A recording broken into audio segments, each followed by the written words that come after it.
If your toilet handle is cracked or damaged, fixing it yourself can save you a bunch of hassle and cash without needing to call a plumber. So here's the deal.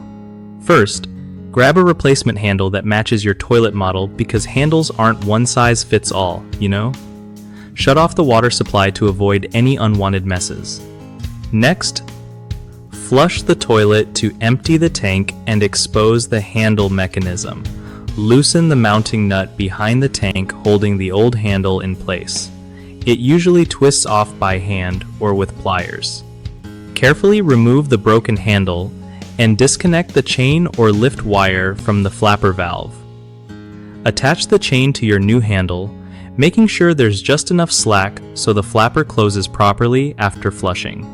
Screw the new handle into place, turn the water back on, and test it a few times to make sure everything works smoothly and no leaks pop up. If the handle feels loose or stiff, adjusting the chain length or retightening the mounting nut usually does the trick. One of the biggest mistakes people make when replacing a cracked or damaged toilet handle is buying the wrong size or style, which can make installation a nightmare. Always check your toilet brand and model first. Another common issue is over-tightening the mounting nut, which can crack the porcelain tank or cause the handle to stick. Just tighten until snug, but not super tight.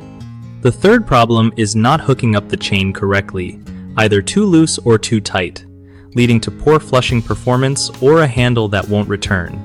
Adjust the chain length so the flapper seals well but lifts fully when you flush. BigHomeProjects.com is your go-to spot for finding trustworthy local contractors who can help with home repairs like this when DIY is not your thing. It also helps contractors connect with homeowners looking for reliable work, making it easier for both sides to get things done without stress.